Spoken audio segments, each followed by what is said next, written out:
साथियों, आज की जो क्लास है वो इतनी इम्पोर्टेंट है, चाहे आप किसी भी एग्जामिनेशंस को फेस कर रहे हों। इकोनॉमिक्स के इस टॉपिक से सवाल आनी जो है वो निश्चित है। और आज हम इसको एक ट्रिक के माध्यम से भी देखेंगे कि कैसे हम इन्हें याद कर सकते हैं। ये बेसिकली है एसडीजी। एसडीजी का मतलब होता है सस्टेनेबल डेवलपमेंट गोल। ये बेसिकली 17 इसके गोल हैं और इन गोल्स को आपको याद रखना होता है और मोस्टली इनको याद करने में परेशानी होती है। और हम इसको कैसे याद रखेंगे?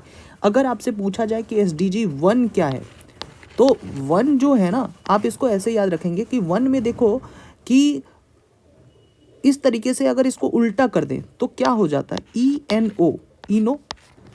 इनो में ई छोड़ दो, NO मतलब क्या होगा? No poverty. ठीक है, NO का मतलब हो गया नो पॉवर्टी। तो पहला जो एसडीजी 1 जो है वो क्या है? नो पॉवर्टी को लेके। कैसे आप याद कर रहे हैं? 1 जो है उसको उल्टा कर दिया हमने तो नो पॉवर्टी। साथियों, एसडीजी अगर 2 के बारे में कह दिया जाए तो 2 में देखो एक ऐसा लेटर मुझे सामने आ रही है जिसमें कि अंत में 0 आता है, यानी O की तरीके का आता है। O 0 मतलब कि जीरो हंगर। जीरो हंगर किस में है? वो एसडीजी 2 में है। एक ही ऐसा है, अगर आपने 2 लिख दिया, आपको 2 लिखा हुआ दिख गया तो फिर आप जीरो हंगर जो है मार के आओगे। 1 में नो आ रहा है, 2 में 0 आ रहा है। आप इस तरीके से याद करके रख सकते हैं। आपको कहीं ये इस तरीके के ट्रिक्स जो है वो देखने को नहीं मिलेंगे। एसडीजी 3, साथियों जब भी हम 3 की चर्चा करें तो आपके सामने क्या आ रहा है कि 3 का मतलब फ्री। 3 means free. 3 मतलब फ्री। फ्री फ्री फ्री मतलब क्या? Free from all diseases. यानी अगर सारे डिजीज से हम फ्री हो जाएंगे तो आपके पास वेल बींग आएगी, गुड हेल्थ आएगी। ये याद रखेंगे। 4, एसडीजी 4 को कैसे याद रखेंगे? 4 मतलब 4 देना। अगर आप किसी को सही शिक्षा नहीं देंगे तो वो क्या करेगा? 4 देगा। किसी की कपार फोड़ दी, किसी का सर फोड़ दिया, हाँ। या अगर किसी को आपने क्वालिटी एजुकेशन दे दिया, सही शिक्षा दे दी, तो वो IIT फोड़ देगा, यूपीएससी फोड़ देगा। इस तरीके से आप 4 से ऐसे करके याद रखोगे कि यूपीएससी किसी ने फोड़ दी। आपको यूपीएससी फोड़नी है तो क्वालिटी एजुकेशन होनी चाहिए। यानी एसडीजी 4 जो है वो किस चीज़ की चर्चा कर रहा है? क्वालिटी एजुकेशन की। ठीक है। 5 से आपको एक ऐसी वाइब आ रही है, 5 से एक ऐसी वाइब आ रही है, एक ऐसी वाइब आ रही है कि जिसमें आपको सामने वाले से वो जेंडर इक्वलिटी की वाइब आनी चाहिए कि वो सबको एक जैसा समझता हो। ठीक है, इस तरीके की वाइब जो है वो 5 से आ रही है। ठीक है, आपको इस तरीके से याद करने पड़ेंगे दोस्तों। आपको अभी ये बड़ा स्टूपिड लग रहा होगा कि क्या ये ट्रिक्स हैं, लेकिन ये जो ट्रिक्स हैं ना, इतने बेहतर ट्रिक्स हैं कि आपको मतलब क्वेश्चंस देखेंगे आपको जो है वो, हम लोग इस प्रश्न को जब देखेंगे तो फिर आपको याद आएगा, अरे यार 5 मतलब वाइव किस चीज़ की? जेंडर इक्वलिटी की आनी चाहिए। अब आ गई 6, एसडीजी 6 से आपको फिक्स करनी है। 6 मतलब फिक्स। आप और फिक्स का इस्तेमाल हमेशा टैप को फिक्स करने के लिए होता है। आपके घर में जो नल लगी है, टैप को फिक्स करने के लिए होता है। और जैसे ही आपके दिमाग में आ गया किसको फिक्स करना है? टैप को, तो आप क्लीन वाटर और सैनिटेशन की जो है वो बात कर लेंगे। साथियों 7 जो है ना, उससे क्या कर सकते हैं आप? हिंदी वर्ड सेवन जो है वो याद रख सकते हैं, 7। और आप जब 7 करेंगे तो किस चीज़ की सेवन करेंगे या किस चीज़ की सेवा लेंगे?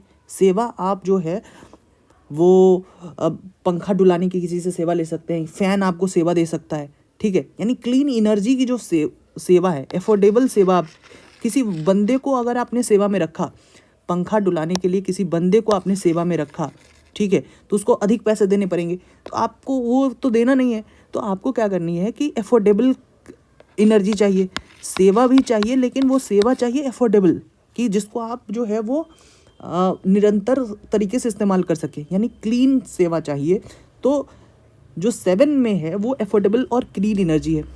साथियों, कितने घंटे के काम आपको अच्छे लगेंगे? आप कहेंगे कि सर 8 घंटे के काम ना डिसेंट होते हैं, चाहे वो पढ़ाई करना हो, चाहे वो काम करनी हो, और इससे इकोनॉमी भी ग्रोथ अच्छी आएगी, है ना। आपको पता है कि हमारे देश में वर्क लाइफ बैलेंस को लेके अलग अलग लोगों ने जो है भी बयान दिया है। ठीक है, तो कि नारायण मूर्ति हो या LNT के जो CEO हैं, तो हम इस चीज़ को देखते हैं, 8 का मतलब 8 आवर्स ऑफ वर्क जो है वो डिसेंट वर्क है। तो डिसेंट वर्क की जो भी बात आएगी तो वो SDG 8 की चर्चा है। साथियों 9 मतलब फाइन, 9 मतलब फाइन। और हमारे देश में अभी जो फाइन क्या चल रहा है, इस सरकार ने सबसे अच्छी फाइन व्यवस्था क्या करी है, वो इंफ्रास्ट्रक्चर की व्यवस्था जो है वो बहुत फाइन चल रही है। इंडस्ट्री जो है वो बहुत फाइन चल रही है। 9 मतलब फाइन, फाइन इंडस्ट्री इनोवेशन और इंफ्रास्ट्रक्चर की बात 9 की हो रही है। 10 मतलब 10 मतलब कि 10 कह रहा है टन टन टन टन, घंटी बजा रहा है, 10 10 10 10 10 10 10 10 कह रहा है व्हेन, कब करोगे जेंडर इक्वलिटी को कम।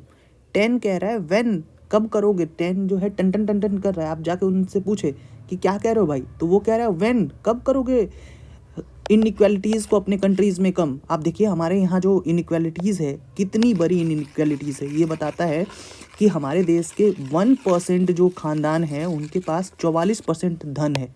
ठीक है, ऑक्सफैम रिपोर्ट में जो कहा गया था। तो ये जो रिड्यूस्ड इनइक्वालिटीज़ है हमारे देश में, जो DPSP भी कहता है कि हमें हमारे यहाँ जो इनइक्वालिटीज़ उसको कम करनी है, तो यही टन टन टन टन टन टन टन करके जो है हमारे देश की सरकारों को भी बताया जा रहा है कि SDG 10 कह रहा है कि इनइक्वालिटीज़ को कम कीजिए।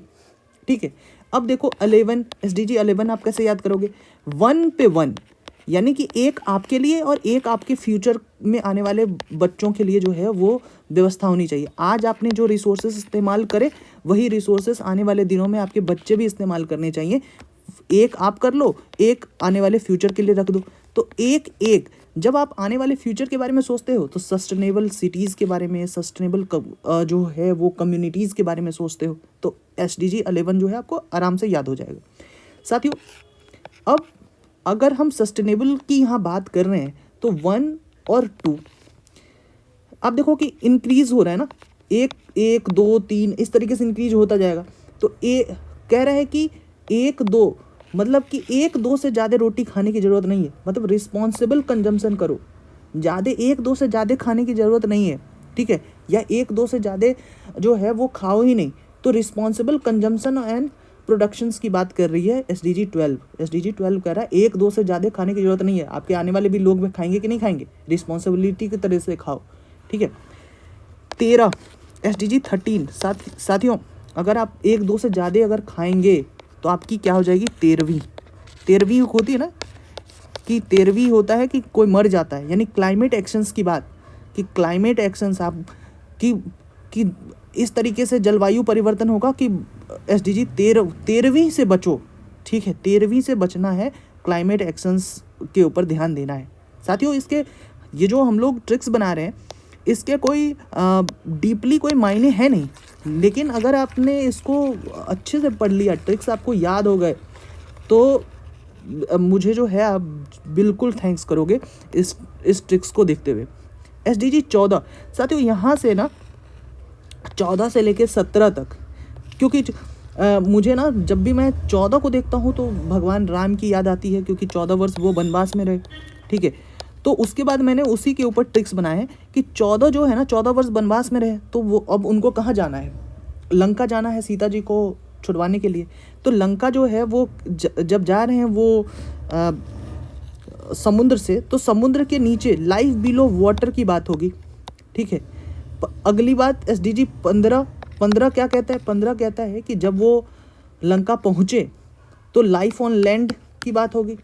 ठीक है, और जब लंका में पहुँच के जब उन्होंने रावण का वध कर दिया तो पीस और जस्टिस की बात आएगी।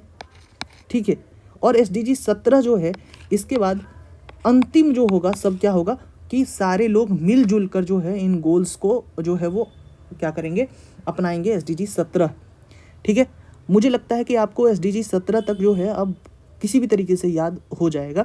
अगर मैं कहूँ कि 1 क्या है तो आप कहोगे कि सर NO नो पॉवर्टी। अगर मैं कह दूँ 2 में 0 आ गया तो 0 हंगर। मैं कह दूँ 3 तो 3 में कहोगे कि sir free from all disease मतलब वेल बीइंग, आप याद आ जाएगा। ठीक है, अब मैंने कहा 4 तो 4 में तो 4 देंगे, कैसे 4 देंगे आप, क्वालिटी एजुकेशन से 4 पाएंगे।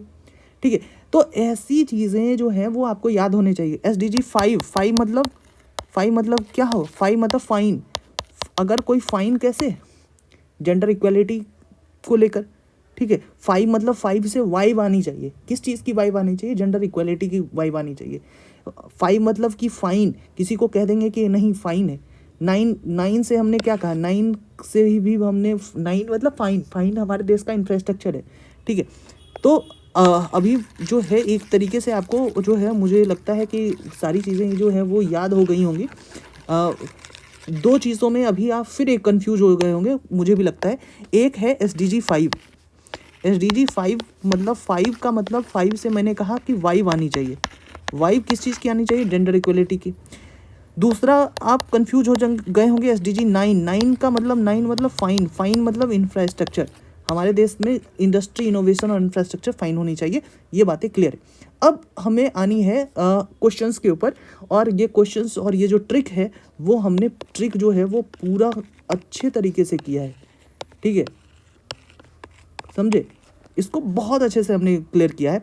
अब आइए SDG 2 में। SDG 2 जो है आपको पता है साथियों कि इनमें ये कहा गया कि ये बताइए कि कौन सा सही तरीके से मिलान किया हुआ है। SDG 2, क्या SDG 2 जो है वो जीरो हंगर है? आप ही से मैं पूछ रहा हूँ। तो आप ऐसे 2 लिख के देखिए। 2 में जीरो आ रहा है तो जीरो हंगर, यानी ये बातें सही है। SDG 4, 4 में 4 दिया जाएगा। 4 दिया जाएगा किस चीज़ के लिए? 4 दिया जाएगा किस चीज़ के लिए? क्वालिटी एजुकेशंस की बात कर रही है। जेंडर इक्वालिटी की तो बात वाइब में आनी चाहिए, यानी SDG ये 5 है। ये तो SDG 5 है ना, क्लियर है? इसके बाद SDG 6। 6 फिक्स करनी है। 6 मतलब फिक्स करनी है, किस चीज़ को फिक्स करनी है भाई? फिक्स करनी है किस चीज़ को? फिक्स करनी है वो टैप को। टैप मतलब कि क्लीन वाटर एंड सैनिटेशंस। क्या ये क्लीन वाटर एंड सैनिटेशन नहीं, डिसेंट वर्क है, यानी ये SDG 8 है, ठीक है। SDG ये 8 है ना, 8 घंटे का डिसेंट वर्क, ठीक है। SDG 8 कह रहा है clean water and sanitations. Clean water and sanitation तो 6 है, यानी ये भी गलत है। यानी सिर्फ आपको अगर देखें तो SDG 2 ही इसमें, सिर्फ एक और एक SDG 2 ही मुझे सही लग रहा है। उसके अलावा तो मुझे कोई जो है वो सही तरीके से मिलान करता हुआ ही नहीं मिल रहा है। तो इसका सही उत्तर हो जाएगा A।